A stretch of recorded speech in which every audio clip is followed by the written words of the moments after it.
Doctor Devendra Kumar Mishra, सहायक professor, GLS college, Majhaulia, west Champaran, department of history.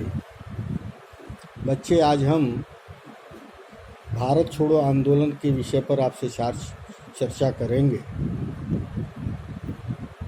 किन परिस्थितियों में महात्मा गांधी को यह आह्वान करना पड़ा कि करो या मरो। क्विट इंडिया मूवमेंट 1942 में 8 अगस्त 1942 को मुंबई में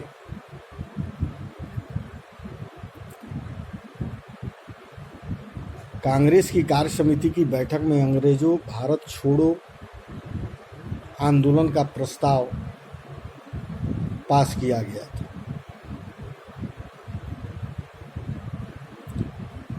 महात्मा गांधी का ये ब्रिटिश हुकूमत के खिलाफ तीसरा सबसे बड़ा आंदोलन था। 1917 में महात्मा गांधी द्वारा चंपारण में सत्याग्रह आंदोलन किया गया। काफ़ी ये आंदोलन सफल रहा था, उस पर भी मैं एक प्रकाश डालूंगा, आपसे चर्चा करूंगा। लेकिन आज जो मेरा विषय है वो भारत छोड़ो आंदोलन के विषय पर आपसे हम बताने जा रहे हैं। और इस आंदोलन के जरिए अंग्रेजों पर भारत छोड़ने को मजबूर करने का एक काफ़ी बड़ा ये आंदोलन था। इस आंदोलन के पश्चात अंग्रेजों को मजबूर होना पड़ा कि अब भारत को ज़्यादा दिन तक अपने अधीन नहीं रखा जा सकता। बात समझ रहे हैं? 1914 से 1918 तक जो प्रथम विश्व युद्ध हुआ था, उसमें भी अंग्रेजों ने ये आश्वासन दिया था कि आप मेरे तरफ से इस युद्ध में लड़िए, उसके बाद आप लोगों को हम स्वतंत्र कर देंगे। परंतु ऐसा अंग्रेजों ने नहीं किया। केवल बैठकें होती थी, बातें होती थी, आश्वासन मिलता था, परंतु कभी भी स्वतंत्रता की बातें नहीं होती थी, आज़ादी की बात देने की बात अंग्रेजों द्वारा नहीं होती थी। इस बीच इस दरमियान आप सभी जानते हैं कि अंग्रेजों ने हिंदू मुस्लिम का एक कार्ड खेला और हमारा 1947 में जो देश आज़ाद हुआ, उस वक्त भारत और पाकिस्तान दो देशों में बट गया। और आज़ादी मिलने में हमारे जो 1942 की क्रांति का जो महत्व रहा वो काफ़ी रहा। बापू ने इस आंदोलन की शुरुआत अखिल भारतीय कांग्रेस समिति के मुंबई अधिवेशन से प्रारंभ की थी। अंग्रेजों को देश से भगाने के लिए भारतीय राष्ट्रीय कांग्रेस ने 4 जुलाई 1942 को एक प्रस्ताव पारित किया था। शुरू में तो यह प्रस्ताव को लेकर पार्टी में काफ़ी मतभेद था। पार्टी नेता श्री राजगोपालाचारी ने इसी आधार पर पार्टी को छोड़ भी दिया था, मगर नेहरू और मौलाना आज़ाद ने बापू के आह्वान पर अंत तक इसके समर्थन का फैसला किया। बापू ने जो वो नारा दिया था, करो या मरो, इसे महात्मा गांधी और उनके समर्थकों ने अंग्रेजी हुकूमत से स्पष्ट रूप से यह जता दिया था, यह कह दिया था कि वह द्वितीय विश्व युद्ध के प्रस्तावों का तब तक समर्थन नहीं करेंगे जब तक भारत को पूरी तरह से आज़ादी नहीं मिल जाती। जो प्रथम विश्व युद्ध में ये चालाकी अंग्रेजों ने किया था, वहीं द्वितीय विश्व युद्ध में भी किया।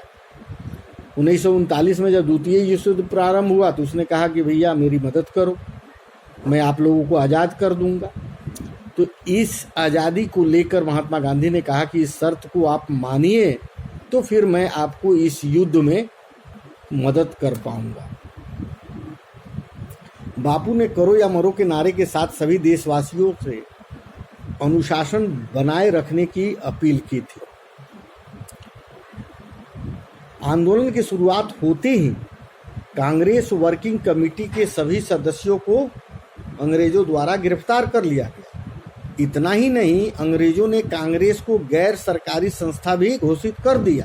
क्या कर दिया? जब देखा कि आंदोलन बहुत तीव्र हो रही है तो उसके जितने भी बड़े नेता थे उनको अरेस्ट कर लिया और इस कांग्रेस संस्था को ही गैर सरकारी संस्था घोषित कर दिया। यहाँ तक कि बापू को भी अहमदनगर के किले में नजरबंद कर दिया गया। अहिंसा के आंदोलन को अंग्रेजी शासन ने निर्ममता के चलते 940 लोगों को मार दिए। जो भी आंदोलन होता था अहिंसा के रूप में होता था, हिंसक नहीं होता था।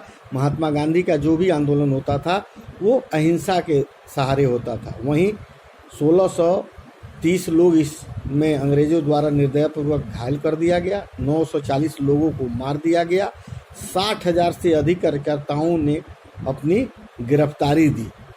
अंग्रेजी हुकूमत के दस्तावेजों के मुताबिक अगस्त 1942 से दिसंबर 1942 तक पुलिस और सेना के प्रदर्शनकारियों पर 538 बार गोलियां चलाई। जब भी आंदोलन होता था उस पर अंग्रेजों द्वारा करीब करीब 538 बार गोली चलाई गई। भले ही बापू ने इस आंदोलन की आंशिक रूप से ही सफलता मिली हो, लेकिन इस आंदोलन ने पूरे देश को एकजुट कर दिया। सभी नागरिकों के बीच एक जागरूकता पैदा कर दी, सभी नागरिकों को देश की आज़ादी के प्रति जागरूक कर दिया। लेकिन